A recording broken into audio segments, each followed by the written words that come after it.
नमस्कार, मैं हूं कुमार अनिल। सात रंग इंडिया में आपका स्वागत है। आज प्रधानमंत्री नरेंद्र मोदी बिहार के पूर्णिया में थे। उनके पूर्णिया में दिए भाषण पर मैं अपनी एक टिप्पणी देना चाहता हूं। उस भाषण का एक विश्लेषण आपके सामने रखना चाहता हूं। देखिए, अच्छा भाषण मैं उसको मानता हूं जहां से आप कोई क्लियर मैसेज वो दे रहे हो जनता को, और वो ऐसा मैसेज हो जो जनता को टच करने वाला हो, जनता को छू जाए, उनके नब्ज को आप पकड़ लें, समझ जाएं कि जनता का क्या सवाल है और वो जनता में चर्चा का विषय बन जाए, तो अच्छा भाषण हम उसको समझते हैं। लेकिन प्रधानमंत्री नरेंद्र मोदी ने जो पूर्णिया में भाषण दिया, वो कंफ्यूज करने वाला भाषण था। कैसे? ऐसे ही मैं आरोप मोटा ऐसे ही नहीं कह दे रहा हूं। कंफ्यूज करने वाला कैसे था? क्या आधार है मेरे पास? वो आधार है कि आप देख लीजिए मीडिया में क्या खबरें हैं।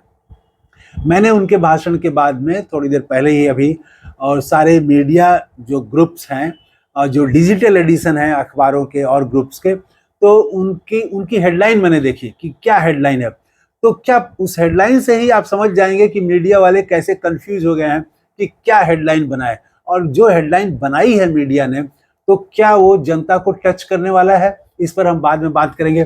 पहले हम मीडिया ने क्या क्या हेडलाइन बनाई है और उससे कैसे मीडिया कंफ्यूज है, ये पता चलता है।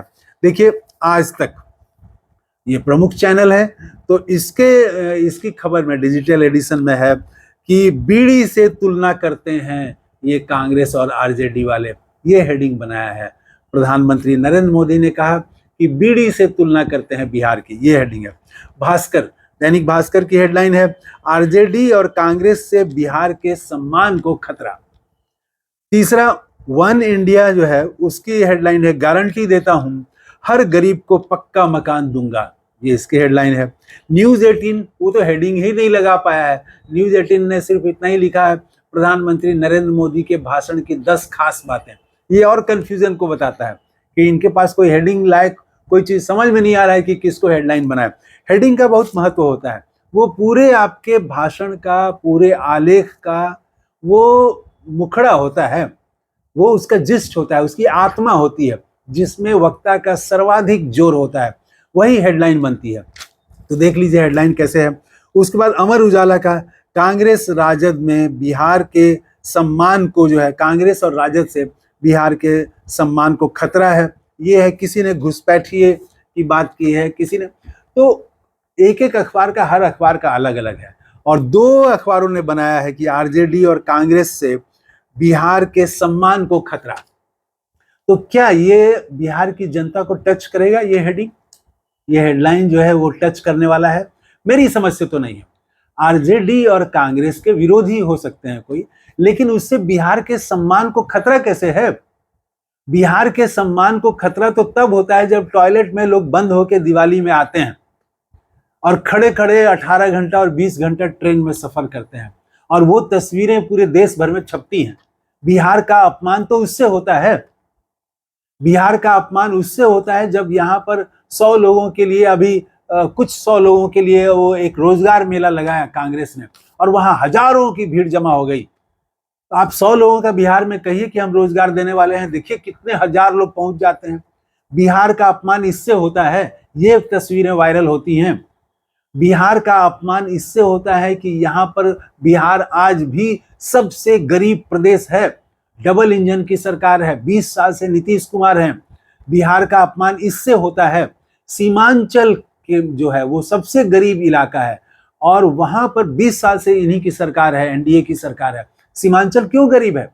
प्रधानमंत्री नरेंद्र मोदी ने स्वीकारा कि ये, अपने भाषण में उन्होंने कहा कि सीमांचल के पिछड़ेपन के लिए राजद और कांग्रेस जिम्मेदार है। इसका मतलब उन्होंने भी स्वीकारा कि सीमांचल पिछड़ा हुआ है, और जिम्मेदार कौन है? तो जिम्मेदार लालू यादव हैं और राहुल गांधी हैं। 20 साल से नीतीश कुमार मुख्यमंत्री हैं और जिम्मेदार हो गए राहुल गांधी और लालू यादव। तो ये क्या पचेगा लोगों को? मैं यही बात करना चाहता हूं। उनका जो भाषण था, और चीजें मैं दूसरी तरफ आपका ध्यान खींचना चाहता हूं कि प्रधानमंत्री लंबे लंबे भाषण देने के लिए जाने जाते हैं, खूब बोलते हैं, लेकिन आज वो यहाँ पर बहुत शॉर्ट बोले। मेरे ख्याल से मुश्किल से 15 मिनट उन्होंने भाषण दिया होगा, या उससे भी कम। और उसमें जो दो तीन तीन चार मुद्दे उन्होंने उठाए, वो मुद्दे भी बिहार में चलने वाले जमने वाले नहीं हैं।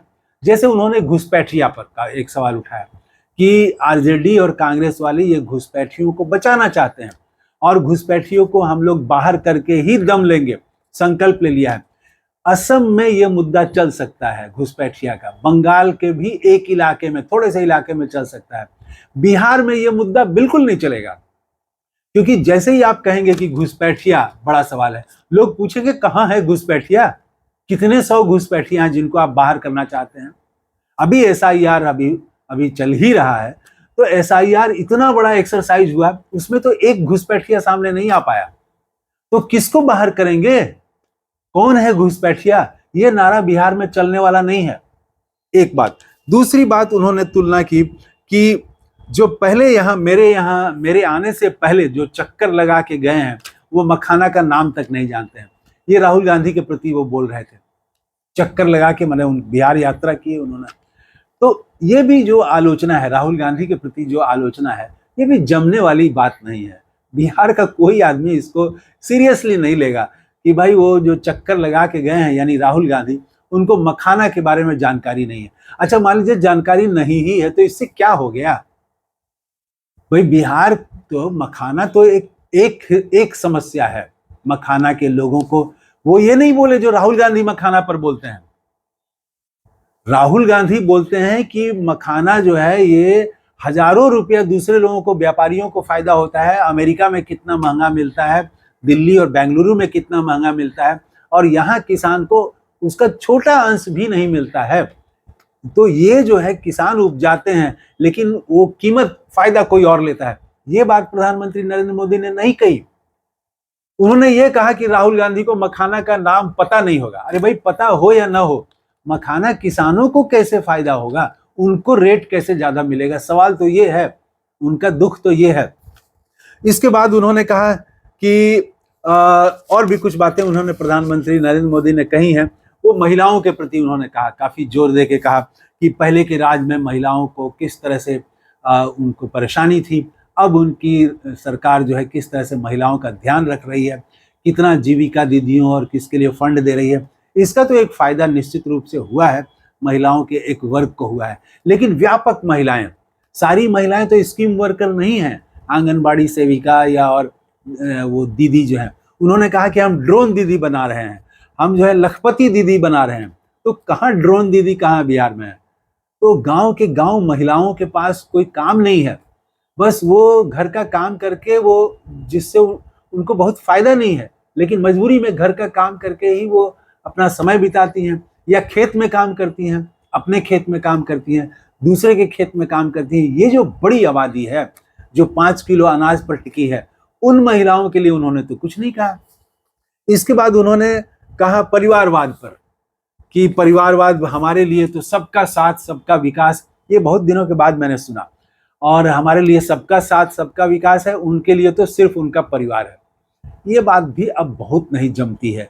अब सब लोग जान रहे हैं लोग कि भाई आप विधायक का बेटा ही विधायक बन रहा है, सांसद का बेटा ही विधायक में लड़ रहा है। ये तो बीजेपी में भी हो रहा है, सब जगह ये हो रहा है।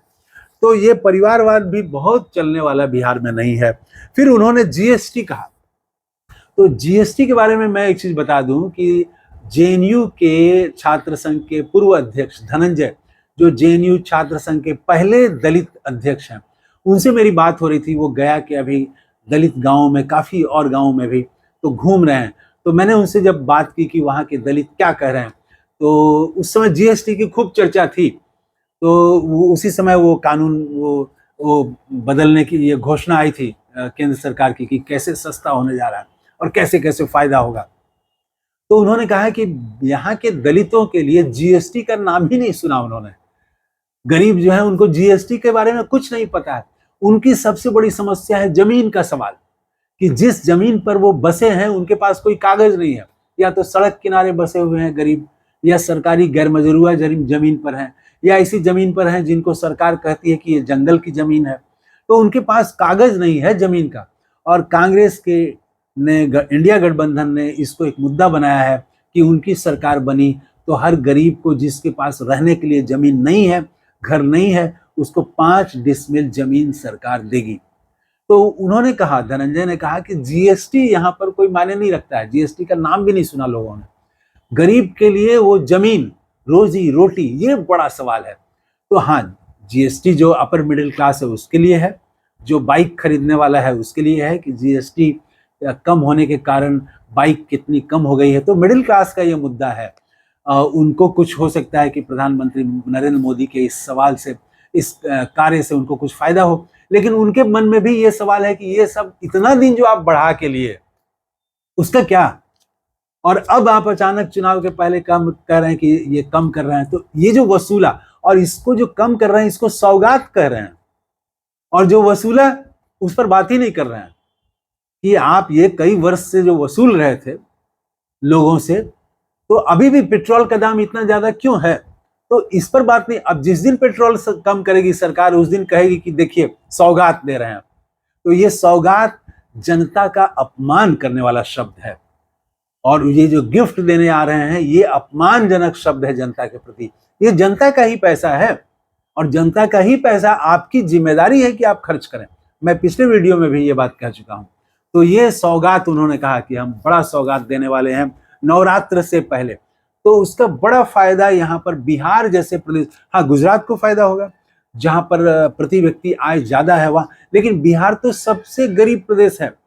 यहाँ तो 5 किलो अनाज पर निर्भर लोग, 1 करोड़ के लगभग लोग तो गरीबी रेखा से भी नीचे हैं, बुरी हालत है उनकी। तो वो जो ये बिहार सरकार का वो सर्वे जो जाति गणना हुई थी उसमें ये बात आई थी, 94 लाख से ज्यादा लोग हैं ऐसे लोग। तो वो उन गरीबों को जीएसटी से कम बेसी से फायदा नहीं होता है, उनको है कि उनको रोजगार धंधा मिले। तो ये कुछ खास बातें हैं। और लास्ट में उन्होंने जो कहा कि जो भारत माता की जय का जो उन्होंने नारा लगवाया, उसमें भी वो ताकत, वो फोर्स नहीं लगा मुझे। आप भी सुन लीजिएगा उनका वो वीडियो। वो हालांकि उन्होंने कहा कि जोर से बोलिए, लेकिन वो खुद जोर से नहीं बोल रहे थे। और नीतीश कुमार जो है, अब वो तो बीमार हैं, लेकिन अब उनके बारे में क्या कहा जाए। उन्होंने फिर कहा कि सब खड़े हो जाओ, खड़े होकर प्रधानमंत्री मोदी को प्रणाम करो। ये तो ठीक नहीं है, लेकिन अब वो बीमार हैं तो उन पर अब क्या कहा जाए। लेकिन यही है, यही स्टाइल बन गई है। तो बाकी और इस तरह से अखबार लेते हैं। कल सुबह के मैं सुबह 7 बजे जो मैं आपके साथ आता हूँ पटना के अखबार लेके, तो वो पटना के अखबारों पर चर्चा होगी, तब हम और देखेंगे कि अखबारों ने किस तरह से प्रधानमंत्री नरेंद्र मोदी के इस भाषण को वो साया किया है, छापा है, वो हम देखेंगे। और इजाज़त लेने से पहले एक छोटी सी अपील ये है कि आप इस वीडियो को लाइक करें, शेयर करें, और हो सके तो मेंबर बने आप। उसके लिए एक छोटी सी राशि का भुगतान करना होगा, और सुपर चैट, सुपर थैंक्स और सुपर स्टिकर्स के जरिए भी आप हमारी मदद कर सकते हैं। इससे मैं जो ये काम कर रहा हूँ इसको और बेहतर करने में मदद मिलेगी। छोटे से वीडियो को यहीं समाप्त कर रहा हूँ। थैंक यू, धन्यवाद, जय हिंद।